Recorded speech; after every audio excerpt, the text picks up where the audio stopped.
अंतरिक्ष नौसैनिकों के एक दल को सौर मंडल के सबसे खतरनाक चंद्रमाओं में से एक पर एक अंतरिक्ष स्टेशन पर भेजा जाता है, लेकिन उस स्थान पर पहुंचने पर उन्हें एक और भयानक खोज मिलती है जिससे उन्हें फिर कभी वहां वापस नहीं आने की इच्छा होती है।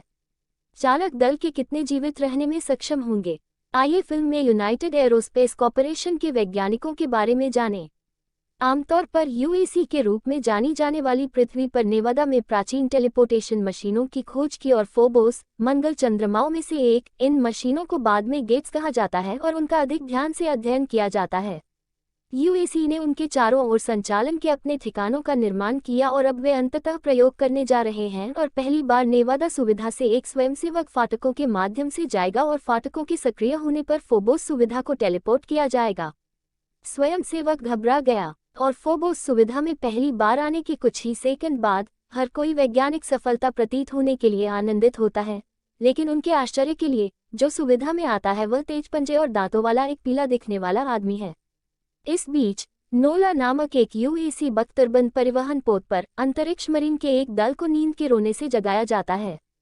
जैसा कि जॉन डार्क नाम की एक लेफ्टिनेंट जागती है, वह जल्द ही अपनी मां के गुजरने के बारे में सपने देखती है। जहाज के पायलट मॉर्गन ने चालक दल को उनके जागने पर बधाई दी। चालक दल में कप्तान सैवेज, जॉन टेरी विंस्लो, काली रेंस शामिल हैं। ली हैरी और एक्वा टैगिंग उनके साथ कैफेटेरिया में एक वैज्ञानिक और जोन्स के पूर्व प्रेमी डॉक्टर बेनेट हैं। कप्तान और जॉन को छोड़कर चालक दल बात करते समय एक साथ बैठते हैं और खाते हैं, लेकिन जब जॉन दिखाता है तो चालक दल अजीब तरह से चुप हो जाता है। टेरी बताते ही यह ब्रीफिंग का समय है, इसलिए हर कोई विदा लेता है। कैफेटेरिया में जॉन और बेनेट को छोड़कर बेनेट ने बदले में लेफ्टिनेंट के रूप में पदोन्नत होने के लिए जोआन को बधाई दी। आदमी डॉक्टर मेल्कम बेट्रूगर पर विश्लेषण चलाने के बाद आक्रामक व्यवहार। फोबोस फैसिलिटी के प्रमुख वैज्ञानिक ने नेवादा फैसिलिटी के प्रमुख वैज्ञानिक डॉक्टर अहमद खान को बताया कि उन्होंने मनुष्य के सिस्टम में एंटीडिप्रेसेंट की खोज की। यह कारण हो सकता है कि टेलीपोर्टेशन के बाद स्वयंसेवक इस तरह क्यों निकलता है। हालांकि यह सुनकर उन्हें फाटकों के परीक्षण को जारी रखने से नहीं रोकना चाहिए। खान बोर्ड के बारे में यह कहते हुए चिंतित हैं कि वे हाल के मुद्दे को हल किए जाने तक एक और परीक्षा की अनुमति नहीं देंगे। ट्रिगर सिर्फ इतना कहता है कि उन्हें कभी भी एक झटके से विचलित नहीं होने देना चाहिए। महत्वपूर्ण बात यह है कि उन्होंने एक व्यक्ति को नेवादा से फोबोस तक एक पल में सफलतापूर्वक टेलीपोर्ट किया है। साथ ही ट्रिगर खान को आश्वस्त करता है कि नए स्वयंसेवक को खोजने के बारे में चिंता करने की कोई आवश्यकता नहीं है, क्योंकि वह वही होगा जो इससे गुजरेगा। नोला में वापस जाने पर चालक दल कैप्टन सैवेज द्वारा अपनी ब्रीफिंग एलईडी शुरू करता है। उनके अनुसार मार्टियन चंद्रमा में निर्मित फोबोस सुविधा को 3 स्तरों में विभाजित किया गया था। उनके पास एक कार्गो बे कार्यालय, रहने वाले क्वार्टर और अन्य बुनियादी सामान स्तर 1 पर हैं, जबकि कंप्यूटर और रखरखाव अनुभाग स्तर 2 पर स्थित हैं। प्रयोगशालाएं और एक सम्मेलन रिएक्टर तब स्तर 3 पर स्थित हैं। चालक दल को यह जानकर आश्चर्य हुआ कि सुविधा परमाणु ऊर्जा का उपयोग कर रहा है, फिर भी बेनेट ने उन्हें आश्वासन दिया कि रिएक्टर सुरक्षित है। उन्हें जिस चीज के बारे में चिंता करने की जरूरत है वह चंद्रमा ही है, क्योंकि सौरमंडल में सबसे अस्थिर वातावरण में से एक है। इसीलिए फोबोस को कयामत का चांद कहा जाता है। यह सूचना विंस्लो को ट्रिगर करती है और पूछती है कि उन्हें फोबोस क्यों भेजा जाता है, जब उनमें से केवल एक ने अपने अंतिम मिशन के दौरान गड़बड़ कर दी थी। जॉन जानता है कि वह उसका जिक्र कर रहा है और उसे सीधे उसे संबोधित करने के लिए कहता है, क्योंकि यह पता चला है कि जॉन ने हाल ही में जो किया था उसके लिए जॉन को अपमान के लिए दंडित किया गया था, बल्कि उसे अकेले ही सजा मिल रही है। उसका पूरा दल गंदगी में घसीटा जाता है। यही कारण है कि चालक दल उससे दूर है और अब विंस्लो उन सभी को प्रलय के मूड में लाने के लिए उसे दोषी ठहरा रहा है। सैवेज विंस्लो को यह कहते हुए बंद करने का आदेश देता है कि एक चालक दल के रूप में वे या तो सफल होंगे या एक साथ असफल होंगे। वह फिर टीम को बर्खास्त कर देता है और उनसे कहता है कि वे दृश्य में उतरने के लिए खुद को तैयार करें। फिर फोबोस सुविधा में बदल जाता है, जहां गेट्स की यात्रा के लिए ट्रिगर तैयार किया जा रहा है, जो उस पर स्कैन चलाता है, वेरोनिका नाम का उसका नया चिकित्सा कर्मी। लेकिन फाटकों के सक्रिय होने पर उसे नर्वस न होने की सलाह देते हुए उसे आराम मिलता है।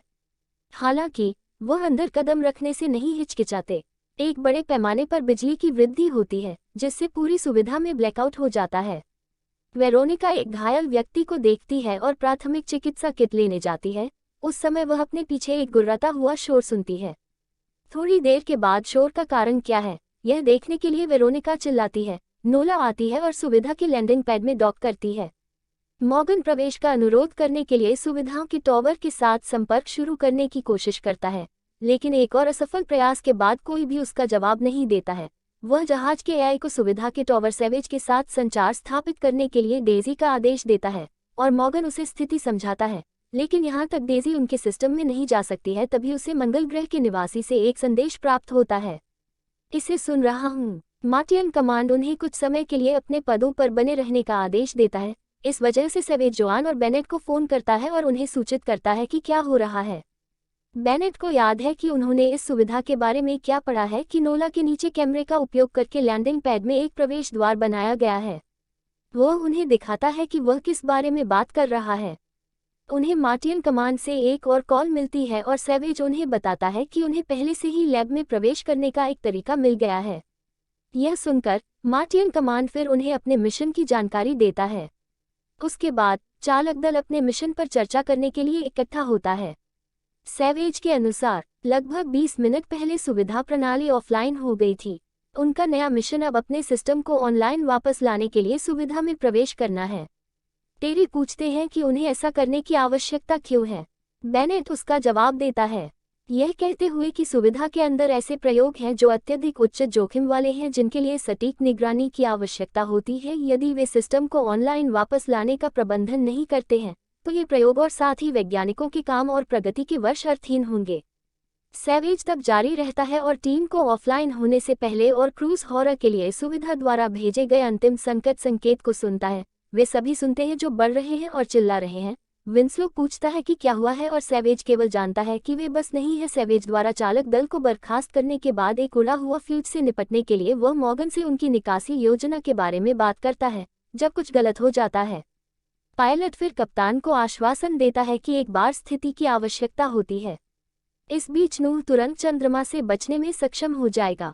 जैसे ही चालक दल तैयार होता है, विंस्लो बताते हैं कि वे अभी एलियंस से निपट सकते हैं। हालांकि तारिक का तर्क है कि ओ का कोई रिकॉर्डेड सबूत कभी नहीं रहा है इतिहास भर में अलौकिक जीवन। जब हर कोई तैयार होता है, मॉर्गन लैंडिंग पैड के नीचे हैच के विस्तार पुल को तैनात करता है। लेकिन जैसे ही नोला सुविधा से जुड़ता है, जहाज की शक्ति दूषित हो जाती है और थोड़ी देर के लिए बंद हो जाती है। सौभाग्य से बिजली तुरंत वापस आ जाती है। चालक दल तब सुविधा के ऑक्सीजन, गुरुत्वाकर्षण और विषाक्तता स्तर की जांच करने पर बिना किसी समस्या की सुविधा में प्रवेश करने का प्रबंधन करता है। सब कुछ ठीक लग रहा है, लेकिन जब बेनेट ने उस जगह के पावर रिजर्व की जांच की तो उसे पता चला कि केवल 2% बिजली बची है। वह जोआन को इसके बारे में सूचित करता है और वह कहती है कि उसे अवश्य बताना चाहिए।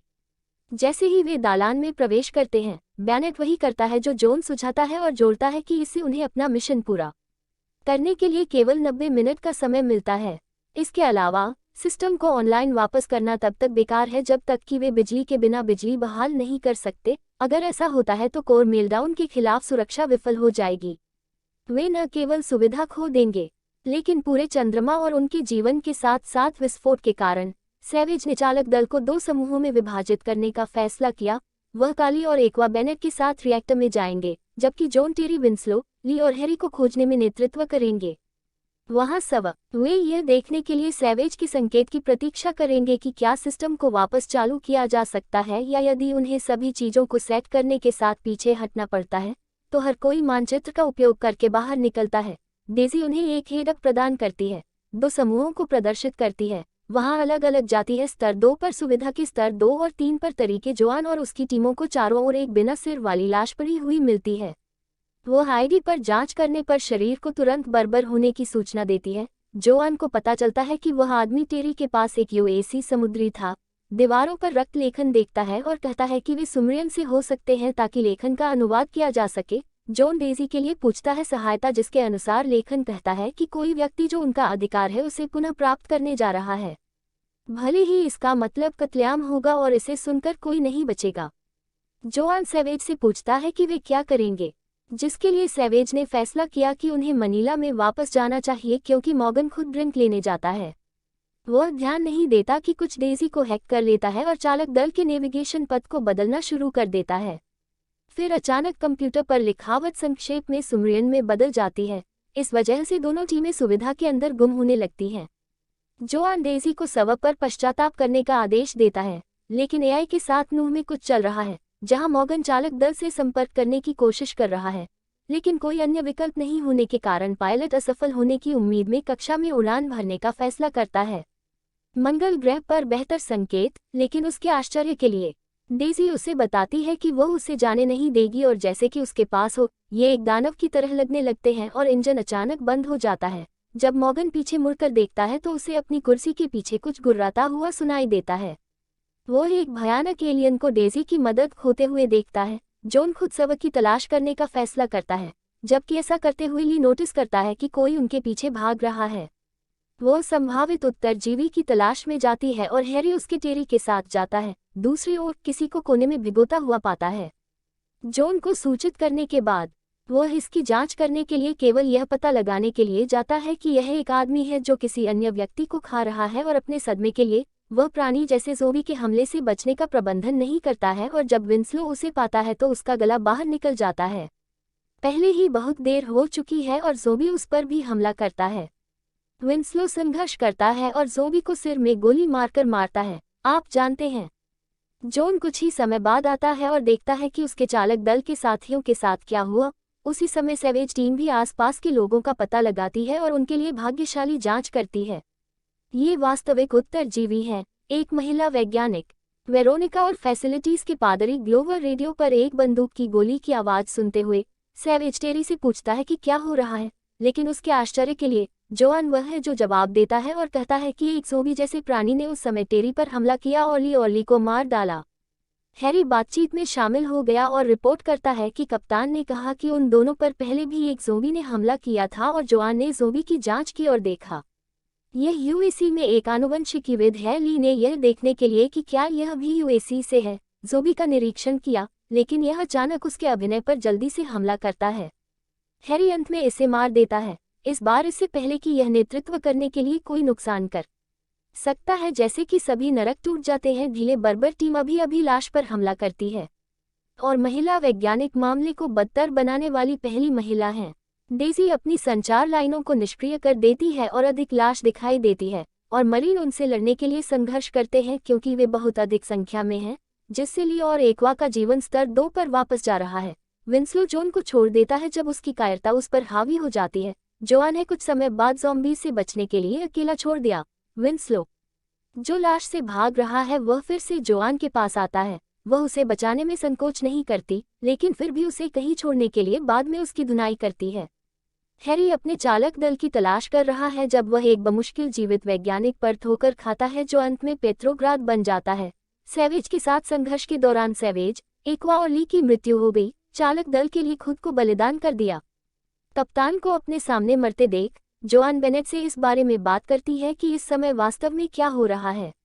बेनेट ने खुलासा किया कि फोबोस वैज्ञानिकों ने एलियन के सबूत खोजे। जीवन, जॉन पूछता है कि यह सबूत क्या है और विश्वासघाती अचानक हैरी के साथ यह कहते हुए दिखाई देता है कि यह उस तरह का सबूत है जिसे समझना मुश्किल है, लेकिन फिर गेट के बारे में चालक दल को समझाता है। यह एक बड़ा पत्थर जैसा स्लैब है जिसमें सुमरियन शिलालेख पत्थरों में उकेरा गया है। ये द्वार एक बिंदु से दूसरे तक टेलीपोर्टेशन की तरह यात्रा करने की अनुमति देते हैं, लेकिन ट्रिगर जोड़ता है कि फोबोस और नेवादा पर जो कुछ मिला उससे अलग। उनका मानना कि ब्रह्मांड में चारों ओर बिखरे हुए और द्वार हैं जो यह सब सुन रहे हैं। जॉन पूछते हैं कि जो कुछ हुआ है वह उनके द्वारा फाटकों को सक्रिय करने का परिणाम है, लेकिन जोर देकर कहा कि वह नहीं जानता, यह कहते हुए कि वह गेट से जाने के बाद बेहोश हो गया। इस समय वेरोनिका और ग्लोवर्स बोलते हैं और कहते हैं कि वे उस एलियन को देखते हैं जो उनके सहकर्मियों को लाश में बदल देता है। वेरोनिका उन्हें राक्षसों के रूप में वर्णित करती है, जबकि ग्लोवर कहते हैं कि उनके राक्षस जो आग से बने हैं। यह सुनकर बर्टुशियो ने उन्हें हास्यास्पद बताया और कहा कि सब कुछ सिर्फ एक झटका था। यह चालक दल को अपमानित करता है क्योंकि वे पहले से ही 4 सदस्यों को खो चुके हैं। ट्रिगर के विरोध के बावजूद वे सभी विस्तार पुल पर पहुंचने वाले नोवा में वापस जाते हैं। जोआन पहले जाता है और विंस्लो, रैंट और काली को जहाज पर नजर रखने का आदेश देता है। जोआन वेरोनिका को आदेश देता है ट्रिगर को स्टेटरूम में ले जाने के लिए और उसे निर्देश देता है कि वहां कैसे जाना है। इसके बाद ग्लोवर हैरी के साथ कुछ पानी लाने के लिए जोआन तुरंत मॉर्गन की तलाश करता है, लेकिन केवल उसे मृत पाता है। तब वह अलियंस द्वारा हमला किया जाता है, लेकिन उनसे बचने में कामयाब हो जाता है और हमलों, यहाँ तक आग के गोले। हालांकि उसके विपरीत हैरी जीवित रहने का प्रबंधन नहीं करता है क्योंकि एलियन उस पर पीछे से हमला करता है। ग्लोवर पर हमला किया जाना है और जहाज रेंस में हंगामा सुनकर उसे नीचे ले जाने के लिए केवल एक बार करना पड़ता है। जा रहा है और उन पर जांच करने वाला है जब उसने अचानक ऊपर की ओर और दूसरे के आतंक को पकड़ लिया। उसके शरीर के फर्श पर गिरने से पहले उसकी हिम्मत सीढ़ी से नीचे भागती है। फिर एलियन उन पर हमला करने के लिए नीचे जाता है और इस विंस्लो को देखकर आसानी से बेनेट और काली को नीचे ले जाता है। इस बीच खुद को बचाने के लिए तुरंत भाग जाता है। जोआन अपने चालक दल के लिए जहाज की खोज करता है और हैरी को मृत पाता है। जब वह ग्लोवर की नब्ज की जांच करने वाली होती है, वह वेरोनिका द्वारा बाधित हो जाती है। ग्लोवर की स्थिति देखकर वेरोनिका घबरा जाती है और जोआन जल्दी से उसे शांत करता है। फिर वह उसे बर्टुशियो के पास वापस जाने का आदेश देती है और तब तक नहीं छोड़ती जब तक कि वह ऐसा न कहे। कुछ ही सेकंड बाद जोआन पर फिर से एलियन का हमला हो जाता है, लेकिन इस बार वह उसे पकड़ने में कामयाब हो जाता है और उसके जीवन को चूसने की कोशिश करता है और उसे बदल देता है एक लाश। इस बीच जोआन अपनी दिवंगत माँ और एक बहुत ही अजीब जगह की दृष्टि देखती है। सौभाग्य से उसके प्रेमी के लिए, जो जीवित हो जाता है, उसके बचाव में आता है। विदेशी को काफी देर तक विचलित करता है ताकि वह पैदल वापस आ सके। हालांकि ग्लोवर एकाक के गोले से सीधा प्रहार करता है और उसी समय मर जाता है जब काली अब विंस्लो की तलाश कर रही है कि उस आदमी ने अप्रत्याशित रूप से उस पर विदेशी आरोपों को छोड़ दिया, लेकिन विंस्लो वापस आ गया और उन दोनों ने उसके बाद विदेशी को मार डाला। वे विस्तार पुल पर वापस जाते हैं और वहां बेहोश बेनेट पाते हैं। क्योंकि स्थिति शांत हो जाती है, शेष बचे लोग नोला पर इकट्ठा होते हैं ताकि वे अपनी अगली चाल की योजना बना सकें। जहाज का उड़ान डेक नष्ट हो गया और संकट के संकेतों को भेजने की कोई शक्ति नहीं थी। बर्टुची ने फाटकों को सक्रिय करने और पहले मूत्र को टेलीपोर्ट करने का सुझाव दिया। नौसैनिक इसे जोखिम में नहीं डालना चाहते, लेकिन बेनेट के अनुसार मेलडाउन होने से पहले उन्हें केवल 30 मिनट का समय मिला और उनके पास उपचार योजना का पालन करने के अलावा और कोई विकल्प नहीं था। जब दूसरे रिएक्टर रूम में अपनी यात्रा की तैयारी करने चले जाते हैं, तो बेनेट कहते हैं कि गेट का उपयोग करना बहुत जोखिम भरा है। यह तब है जब जॉन ने खुलासा किया कि वह केवल सहमत है, इसलिए ट्रिगर उसे फाटकों के साथ और परेशान नहीं करेगा। एक बार सत्ता वापस आने के बाद वे क्या करेंगे? वे एक संकट संकेत भेजेंगे और मदद के आने का इंतजार करेंगे, जैसे कि एहसान उनकी तरफ है। वे बिना किसी समस्या के रिएक्टर रूम तक पहुंच जाते हैं। लेकिन जैसे ही बेनेट ने शक्ति वापस लाना समाप्त किया, ट्रिगर अचानक वेरोनिका को मार देता है। लेकिन चीनी को वह सब कुछ याद आ गया जो तब से हुआ जब वह फाटकों के माध्यम से चला गया और अब एलियंस के लिए काम कर रहा है। जो हुआ उसे देखते हुए बेनेट वेरोनिका में भाग लेता है, जबकि जॉन उसके पीछे भागता है। लेकिन व्यापारी पहले से ही उन्हें कमरे के अंदर बंद कर देता है, जहां अभी भी एलियंस दिखाई देते हैं और जॉन के मरने के बाद वे विंस्लो और काली को मारने में कामयाब रहे।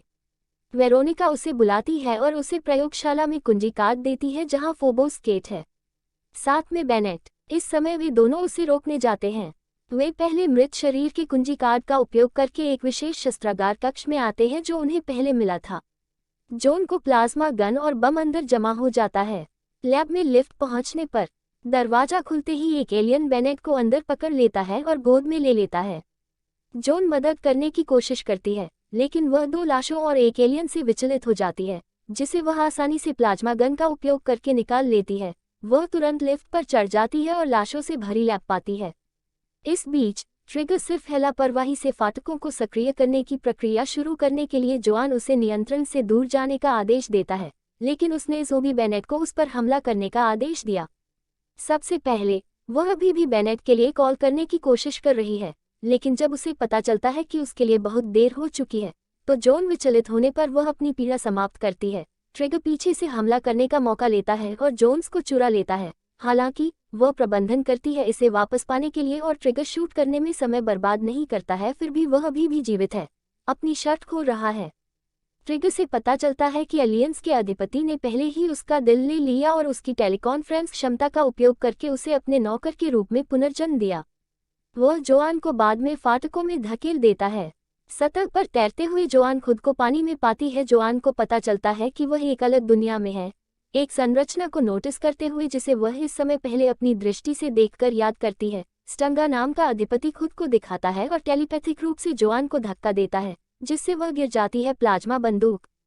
वह तब उसे बताता है कि वे पृथ्वी को पुनः प्राप्त करेंगे और मानवता को मार डालेंगे। इस प्रजाति को ब्रह्मांड का प्लेग कहते हैं। जैसे ही एलियंस जोआन पर आरोप लगाने लगते हैं, वह जल्दी से प्लाज्मा गन उठाती है और स्टेंगा शूट करती है। उसके बाद वह एक पोर्टल की ओर दौड़ती है जिसे वह देखती है और एलियंस पर 2 प्लाज्मा ग्रेनेड फेंकती है। इससे पहले कि वह आश्चर्यचकित हो जाए, जोअन खान के सामने आ जाती है, जो सोच रही है कि वह बाहर क्यों आती है। जब वह पुष्टि करती है कि वह पृथ्वी पर वापस आ गई है, तो द्वार बाहर की ओर निकल गए।